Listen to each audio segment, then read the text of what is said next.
জানি না কেন আজকে সকালবেলার থেকেই আমার ঘরে না একদমই রান্না করার জন্য ইচ্ছাই করছে না, মনে হচ্ছে কেউ যদি কিছু দেয় সেটাই খেয়ে নেব। মাঝে মধ্যে কিন্তু একটু মানুষের সবারই পরিবর্তন চাই।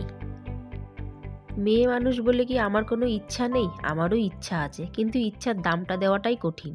এই মোবাইলটা আমি বেশি দেখি, মোবাইল একটু সময় দেখলে ঠিক আছে। এত বড় শিয়াল। সকালবেলায় কর্তামশাই আর আমার বড় মেয়ে তাসু দুইজনে যে স্কেটিং প্র্যাকটিসে গেছিলো, আসার সময় কিন্তু রীতিমতো খাবার দাবার নিয়ে আসে। এইগুলো খেতে কিন্তু দারুণ লাগে। আর নিয়ে আসে তো গরম গরম, মানে যখন প্যাক করানো হয় তখন তো গরম গরম থাকে, কিন্তু ঘরে আস্তে আস্তে অল্প অল্প ঠান্ডা হয়ে যায়। যাই হোক, আজকের খাবারের থালাটা কিন্তু বেশ অন্য ধরনের, এর মধ্যে অনেক কিছুই আছে। ও পারতো না অতবার। বাবা তাহলে আমরা খেয়ে দেব, একটু পরে বেরিয়ে পড়ি, চল। হ্যাঁ, রাতে কিন্তু পড়তে বসতো। নমস্কার আমার প্রিয় ইউটিউব পরিবার, তোমরা সবাই কেমন আছো? আশা করছি তোমরা সবাই অনেক ভালো আছো, সুস্থ আছো। আমিও ভালো আছি।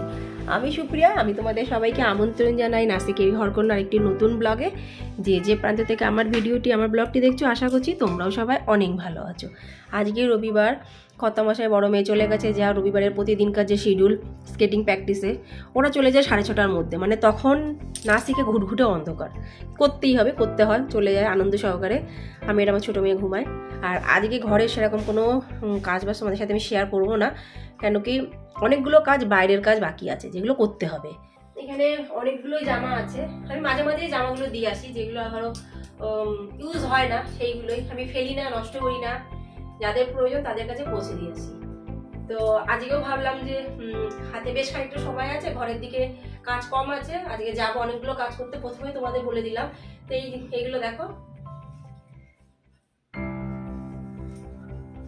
তো এই কাজটা অনেকদিন ধরে ভাবছি করব, কিন্তু সময় হয়ে উঠছিল না। প্রতিদিনকার মতো আজও খুব সুন্দর দুটো কমেন্টস তোমাদের সাথে আমি শেয়ার করব। প্রথম কমেন্টসটি লিখেছে উমার গল্পকথা। উমার গল্পকথা দিদিভাই লিখেছে কালকের ব্লগটি দেখে যে তোমার ব্লগটি বেশ ভালো হয়েছে, মাঝে মধ্যে তোমার ব্লগ আমি দেখি, কিন্তু কালকে যে ব্লগটি তুমি দেখালে সেটার মধ্যে যে বিভিন্ন ধরনের খেলাগুলো হয়েছে, সত্যি আগেকার যুগে জানতাম না, মানে আগে জানতাম না, কিন্তু এখন বাচ্চাদেরটা দেখে দেখে আমিও জানছি। সত্যি দিদিভাই, তুমি যে আমার ব্লগটি দেখে এত সুন্দর একটা কমেন্টস করেছো, তার জন্য অনেক অনেক ধন্যবাদ, অনেক অনেক ভালোবাসা। চলো এবার পড়া যাক দ্বিতীয় কমেন্টসটি। দ্বিতীয় কমেন্টসটি লিখেছে কৃষ্ণা ঘরকন্যা দিদিভাই। দিদিভাই লিখেছে গেমসগুলো বেশ ভালো ছিল, খুব মজা লাগলো ভিডিওটি দেখে। অসংখ্য ধন্যবাদ কৃষ্ণা ঘরকন্যা দিদিভাই তোমাকেও। যে বন্ধুরা আমার ভিডিও দেখে কমেন্টস করেছো সবাইকে অনেক ধন্যবাদ, অনেক ভালোবাসা। আর যারা শুধু ভিডিও দেখেছো তাদেরকেও অনেক অনেক ধন্যবাদ, অনেক অনেক ভালোবাসা। আর এই কমেন্টসগুলো পড়তে কিন্তু আমারও বেশ লাগে। তা যথারীতি আজ তো সেরকম ঘরের কোনো কাজ আমি করব না, মানে কি অফ ক্যামেরায় করব। তো ছোটোখাটো কাজগুলো আমি একটু করে নিই আগে। মতন আমরা সবাই খেয়ে দিয়ে নিয়েছি। আর আজকের জলখাবারটা একটু অন্য ধরনের, আমাদের ভিডিওতে দেখালাম কী জলখাবার খেয়েছি। তাসুকে ঘুম পাড়িয়ে দিয়েছি, কেউ শুয়ে পড়েছে, ওর খুব ঘুম পাচ্ছিল, মানে আমার বড় মেয়ের, ও অনেক সকাল সকাল উঠে গেছিলো স্কেটিং প্র্যাকটিসে। তো আর ছোটো মেয়েকে নিয়ে পড়তে বসে গেছে আমার কর্তামশাই। আমি এইদিকে সমস্ত বাসি কাজ অফ ক্যামেরায় করে ঝটপট করে স্নান করে চলে আসলাম পুজো দিতে। না ফ্রক করতে হবে না, প্যান্ট আর টপ পর। এই টপটা পরে না কেন? না তাহলে এইটা, হ্যাঁ পিঙ্কটা পর, এই টপটা ভালো আছে। কিন্তু প্যান্ট নেই। প্যান্ট আছে না, ওই ইয়েটা সব ওই যে ইয়ে কালারের প্যান্ট আছে, প্যান্টও কিনে নিয়ে আসবি। ইয়ে কি ইয়ে যেটা ডিমার্ট থেকে নিলাম ওইটা, ওটা বাইরে আছে। তো ব্লাউজ তাহলে ইয়েটা পরবে, ইয়েটা পর। হ্যাঁ ওই প্যান্টটা পরে নে। আমার দুই মেয়ে কিন্তু খুব সুন্দর করে তাদের আলমারিটা গুছিয়েছে, বইয়ের কাপড়টা গুছিয়েছে, বেশ ভালোই লাগে। কিন্তু কয়দিন ঠিকঠাক থাকবে জানি না। এই দেখো, একটা জামা নিজেই বের করলে, একটা জামা একটা প্যান্ট। এই জিন্সের প্যান্টটা ডিমার্ট থেকে কিনেছিলাম, খুব বেশি হলে 1 থেকে 2 বার পরেছে, পরতেই চায় না। তা আজকে জবরদস্তি তো নিল, জানি না পরবে কি পরবে না। যাই হোক, ও যা করবে করুক, আমি ঝটপট রেডি হয়ে যাই, নাহলে আমার কর্তামশাই এক্ষুনি চিল্লাবে। আমার বড় মেয়ে তাসু উঠে গেছে ঘুমের থেকে, তো এখন কিছুক্ষণ পরেই আমরা সবাই মিলে বেরিয়ে পড়বো। এতগুলো মাস কেটে যাচ্ছে তবুও কিন্তু নাসিকে শীতের পরিমাণটাও একদমই কমছে না। শীত যেন দিন দিন বেড়েই চলে যায়। তার থেকেও হচ্ছে কদিন ধরে প্রচণ্ড মাত্রায় কুয়াশা। কুয়াশাতে যেন একদম সূর্যদেবতাকে দেখাই যায় না। তোমাদের কেমন হচ্ছে পরিস্থিতি অবশ্যই কিন্তু আমাকে কমেন্টসে জানিও। তারপরে এখন আমি ভাঁজ করে নিচ্ছি সোয়েটার। একটা তো আমি সোয়েটার পরেছি, আর রাত্রিরে আস্তে আস্তে যদি দেরি হয়ে যায় ওই জন্য আর একটাও আমি সোয়েটার নিয়ে নিলাম। এই যে জামা কাপড়গুলো দেখছো বারান্দাতে, সবগুলো কিন্তু অফ ক্যামেরায় আমি ধুয়েছি। হ্যাঁ, কিছুই আমি হাতে ধুইনি, মেশিনে ধুয়েছি। তবুও সেগুলোকে মেলাতে জোগাড় করতে এক জায়গায় রাখতে কিন্তু বেশ খানিকটা সময় লাগে। যদি এগুলো আমি মোবাইল অন করে করতাম তাহলে আজকে মনে হয় এই ভিডিওটা তোমাদের কাছে আমি পেশ করতে পারতাম না। কেন কি মোবাইল চালু রাখা আর মোবাইল বন্ধ রাখার মধ্যে কাজ করা অনেক পার্থক্য। আমরা বেরিয়ে পড়লাম। আজকে সকালবেলার থেকে কিচ্ছু রান্নাবাত্র কিচ্ছু না, শুধু চা খেয়েছি, যেটা অফ ক্যামেরায় আমার খাওয়া হয়ে গেছে। জল খাবারও বাইরের থেকেই নিয়ে এসেছে। এখন আর্গুমেন্ট হচ্ছে কোন জায়গায় দুপুরের খাবার খেতে যাব। খাবো তো এই পাও। আজকে দুপুরের খাবারের মধ্যে আছে পাও আর উসাল, যেটা হলো মিসাল, যেটা মহারাষ্ট্রের একদম বিখ্যাত, বিশেষ করে নাসিকের বিখ্যাত খাবার পাও আর মিসাল। তা মিসাল খাবার অনেক জায়গা আছে, তার মধ্যে দেখা যাক কোথায় যাওয়া যায়, সেই নিয়ে এখন যুক্তি তর্ক। তোদের কার কার কি কি পছন্দ সেটা বল। আমাকে তো পেরুচি বাড়িতে তাছাড়া তোর একজন পেরুচি বাড়ি, একজন গ্রেভ এমবেসি, তোমার মামাচ্ছে মালা। আর আমার খাওয়ানি কথা, যেখানে ভালো খাবার হবে সেখানে আমি যাবো। সাদনা মিসালও আছে। এই 4টে জায়গা বড় বড় জায়গা নাসিকের মধ্যে। আমরা এখন গ্রামের ভেতরকার রাস্তা দিয়ে যাচ্ছি। কিছুদিন আগে পর্যন্ত এই রাস্তাটা পুরো কাঁচা ছিল, কিন্তু আজকে দেখছি রাস্তাটা পাকা হয়ে গেছে, বেশ ভালোই লাগছে। ডিসিশন চেঞ্জ হয়ে গেল, পাও কেউ খাবে না। আমি একমাত্র রাজি ছিলাম পাও খাওয়ার, কিন্তু আর 3 জন কেউ পাও খাবে না। তাহলে চলো দেখা যাক, এখন তাহলে নান খাবো, আর কি করার, কিছু তো খেতে হবে। ঘুরতে ঘুরতে আসলাম একটা ননভেজ হোটেলে। কেন কি নাসিকে বেশিরভাগ হোটেল কিন্তু ভেজ, ননভেজ খুব কম পাওয়া যায়। আর যেহেতু রবিবার অনেক হয়ে গেছে, মানে অনেক দিন হয়ে গেছে যে রবিবারে আমরা ননভেজ বানাচ্ছি না ঘরে, কিছু না কিছু এই পিকনিক কিছু না কিছু হয়ে যাচ্ছে। সত্যি কথা বলতে বন্ধুরা, আমার বড় মেয়ে তাসু অনেক দিন ধরে আমাকে বলছে মামা চিকেন ললিপপ খাবো, কিন্তু আমি তো চিকেন ললিপপ বানাতে পারি না। তাই খুঁজে একটা ননভেজ হোটেলের একটা ঠিকানা পাওয়া গেল। এই হোটেলটা তো আগেও অনেকবার এসেছি, আর এখানটাতে ভেজ ননভেজ দুটোই পাওয়া যায়, আর বেশ ভালোই লাগে। আর এই হোটেলটা সবথেকে একটা বড় যেটা আমার ভালো লাগে থিম, সেটা হলো পুরো হোটেলটাই কিন্তু বাঁশ দিয়ে তৈরি। যেখানে যা ডিজাইন দেখতে পাবে সবই কিন্তু বাঁশের। আগে নাসিকে এত হোটেল ছিল না, এখন ধাবা হোটেল প্রচুর পরিমাণে হয়েছে। বড় বড় হোটেলের থেকে ছোট ছোট এই ধাবাগুলো বেশিই চলে, আর এগুলোতে খাবারগুলো কিন্তু খেতে বেশ চমৎকার। এগুলো সেলফি পয়েন্ট, রাত্রিবেলা খুব সুন্দর লাগে, লাইট ঝিকমিক করে, কিন্তু দুপুরবেলায় বলে অতটা বোঝা যাচ্ছে না। তো যতটা সম্ভব দেখানোর চেষ্টা করছি। বিভিন্ন অনুষ্ঠান এখানে কিন্তু হয়। এটা একটা পুরোনো আমলের স্কুটি, কিন্তু স্কুটিটা কি সুন্দর ডেকোরেশন করেছে বিভিন্ন কালার দিয়ে, আবার ছবিও এঁকেছে। এটাও একটা সেলফি পয়েন্ট হিসাবে কিন্তু করা হয়। আর আমি কি করে জানলাম, আমি এখানে বহুবার এসেছি আগে, ওই জন্য আমি জানি। আগে তোমাদের পুরো জায়গাটা ঘুরিয়ে একটু দেখাই, তারপরে আমরাও একটা দুটো ফটো তুলব। একটা দুটো তো না, তার একটু বেশিই হবে। তো যথারীতি এখন যদি ফটো তুলতে যায় তাহলে দেরি হয়ে যাবে। আর এই জায়গাটা তো আমার সবথেকে বেশি ভালো লাগে। পুরো দেওয়ালগুলো দেখো ওয়াল দিয়ে তৈরি, খুব সুন্দরভাবে করা, খুব নিখুঁতভাবে।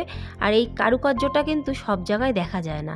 আমি নাসিকে এই প্রথমবার এই বাম্বু হোটেলেই দেখেছি ওয়াল। আর এই হোটেলটার নাম হলো বাম্বু হোটেল।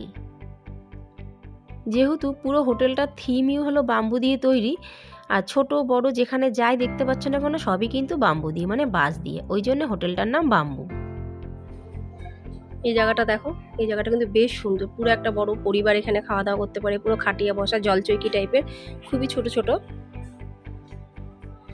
কোনো চেয়ার টাইপের না কিন্তু। এ দেখো জলচৌকি যেগুলো হয়। আর নিচে সোফাটা দেখো খুবই ছোট, হাইটটা খুবই ছোট হাইট। পেছনে একটা বড় মাঠ মতন আছে, বিভিন্ন অনুষ্ঠান হয় এখানে।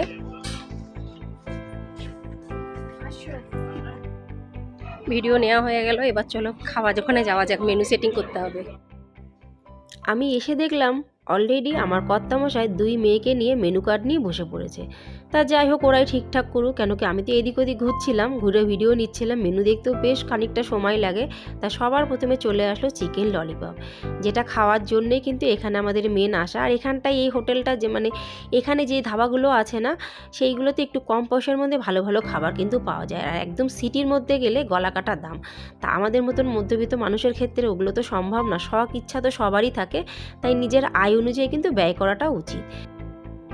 চিকেন ললিপপের সাথে দিয়েছে কিছুটা বাঁধাকপি কুচি কুচি করে, আর তার সাথে পেঁয়াজকলির পাতা, পেঁয়াজকলি না কিন্তু পেঁয়াজকলি নাসিকে পাওয়া যায় না। আর এইখানে আছে সেজওয়ান চাটনি। তা সেজওয়ান চাটনি মোটামুটি লাগে, কিন্তু এই বাঁধাকপি কুচি আর ওই যে ওখানটা দেখতে পাচ্ছ না পেঁয়াজকলির পাতা, দুটোই কিন্তু কোনোটাই কেউ আমরা খাবো না। তার সাথে সাথে অর্ডার করা হয়েছে ফ্রাইড রাইস। ফ্রাইড রাইসটা নিয়েছি ঠিকই, কিন্তু আমার ফ্রাইড রাইস খাওয়ার মতন একদমই মন মানসিকতা নেই। আর তারপরে আছে পনির, পনিরটা তো আমি অবশ্যই খাবো, পনির আমার খুবই ভালো লাগে। আর করা হয়েছে নান। দেখা যাক এখন যদি আর একটু লাগে তাহলে পরে অর্ডার দেবো, আগে আপাতত এইগুলো খেয়ে নিই। প্রত্যেকটা খাবার কিন্তু একদম গরম গরম, এমন না যে একটা খাবারও ঠান্ডা, প্রত্যেকটা খাবার গরম। আর এইগুলোই কিন্তু বেশ ভালো লাগে, গরম গরম যাই দিক না কেন খাওয়ার তার টেস্টই কিন্তু আলাদা।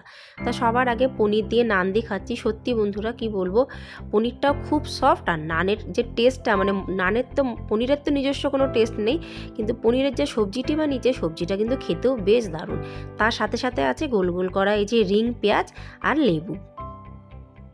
নানার পনির খাওয়া শেষ, তারপরে খাচ্ছি ফ্রাইড রাইস। ফ্রাইড রাইসের মধ্যে ডিম ভুজিয়া করে দিয়েছে, আর সিদ্ধ চিকেন কুচি কুচি করে কেটে দিয়েছে, যেটা আমার একদমই ভালো লাগেনি। আমার কর্তামশাইয়ের ইচ্ছা ছিল একটু ফ্রাইড রাইস নেওয়া, তাই জন্য নিল, নাহলে কিন্তু আমি হোটেলে গিয়ে ভাত জাতীয় জিনিস খাই না। আমাদের খাওয়া দাওয়ার পর্ব শেষ। ভেবেছিলাম কি খাবো আর খেলাম কি, তো খাওয়া দাওয়া হয়ে গেল। এখন চলো যাওয়া যাবে, আরেকটু কাজ আছে, যেটা মেন কাজ। প্রথম কথা হলো আটা ভাঙাতে হবে, ঘরে আটা নেই, এখন এই আটা ভাঙাতে হবে। এখন দোকানও খোলা নেই। আটার দোকান খোলা নেই, 3টে আটা ভাঙাতে হবে, রবিবার আজকে আটা ভাঙাতে হবে, ঘরে আটা নেই। মানে একদিনের মতো রুটি হবে এমন আটা আছে, আটা ভাঙানোর কাজটা মেন আছে। দ্বিতীয় কথা, আর এক জায়গায় যাবো, সেই জায়গাটা আগের থেকে বলবো না, যাওয়ার পরেই তোমরা জানতে পারবে। প্রত্যেক হোটেলের মতন এই হোটেলেও খাবার পরে মিছরি আর সোপ দিচ্ছে, যে দুটো জিনিস আমি কোনোটাই খাই না। এরপরে আমরা চলে আসলাম সবাই মিলে একটু অর্ধেক ফটো তুলতে। এখানে অনেক ধরনের সেলফি স্ট্যান্ড আছে, তা সেখানে বসে বসে দাঁড়িয়ে দাঁড়িয়ে বেশ অনেকগুলো ফটো তুলেছি, আর কয়েকটা রিলও বানিয়েছি। রিলগুলো তো তোমরা জানতেই পারবে পরে, কিন্তু ফটোগুলো কিন্তু বেশ ভালো। আর রাত্রিবেলায় এই জায়গাগুলো বেশ ভালো লাগে, কেন কি দেখতেই পাচ্ছ কি সুন্দর সুন্দর লাইট লাগানো আছে। দিনের বেলায় বলে কিন্তু এগুলো বোঝা যাচ্ছে না। নাসিকে প্রায় হোটেলেই দেখতে পাবে বাচ্চাদের খেলার একটা এরিয়া আছে আলাদা, আর বিভিন্ন ধরনের আলাদা গেম জোনও আছে, কিন্তু এই হোটেলে আলাদা কোনো গেম জোন দেখতে পাচ্ছি না, কিন্তু খেলার কিন্তু অনেক এরিয়া আছে। তা আমার 2 মেয়ে যথারীতি এদিক ওদিক করে খেলছে, আর আমার কিন্তু প্ল্যান আছে আমিও একটু ঝুলা ঝুলবো। যদিও আমার বড় মেয়ে বলছে মাম্মা ঝুলা ঝুলো না, ভেঙে যেতে পারে, কিন্তু দেখে নি, ভাঙলে ভাঙবে, কিন্তু একটু ঝুলা ঝুলতেই মানে দোলনা ঝুলতেই বা কী অপরাধ। 2 মেয়েকে বললাম পেছন থেকে একটু দোল দিতে, কেউ দিল না। তখন বাধ্য হয়ে কর্তামশাইকে বললাম তুমি একটু দোল দাও, তা কর্তামশাই দোল দিয়ে দিয়েছে, আর আমিও একটু ঝুলাটা ঝুলে নিলাম। তারপর শেষ, এখন চলো অন্য গন্তব্যস্থলে। ব্লগটি যদি ভালো লেগে থাকে অবশ্যই লাইক, সাবস্ক্রাইব, শেয়ার, কমেন্ট করতে কিন্তু ভুলো না। নিয়ে আসা হলো আইসক্রিমের পরিবর্তে স্প্রাইট, কিন্তু এটা ফ্রিজে না, ফ্রিজের বাইরেরটা। আমি একটু জল খাবো, না না সাদা জল খাবো, সাদা জল। খাওয়ার সময় বসে জল খাওয়ার অভ্যাসটা আমার সেরকম একটা নেই, কিন্তু খাওয়ার পরে যদি একটু জল না খাই গলাটা যেন একদম পুরো শুকিয়ে যায়, ওই জন্য আগে আমি খানিকটা সাদা জল খেয়ে নিলাম। আমাকে এক ঢোক দিয়ে দেখি, দাঁড়াবে একটু খেয়ে নি। কিছুও ভালো না, ঠান্ডা থাকলেই ভালো লাগে। বাও ঢেকুর উঠে গেল। পাপা মোবাইল নাও না প্লিজ, আমরা শুধু যতক্ষণ পৌঁছবো ততক্ষণই দেখবো। তো আশা রাখছি বন্ধুরা আজকের ভিডিওটি ভালো লাগবে। আজকে ভিডিওটি এখানে সমাপ্ত করছি। ভালো লাগলে লাইক, সাবস্ক্রাইব, শেয়ার, কমেন্টস করে অবশ্যই পাশে থেকো। তোমাদের সহযোগিতা সাপোর্ট ছাড়া আমার পক্ষে এগোনো সম্ভব না। তাহলে আজ এই পর্যন্ত, আবার দেখা হবে পরবর্তী ব্লগে। ততক্ষণ নমস্কার, bye bye, tata. Bye bye.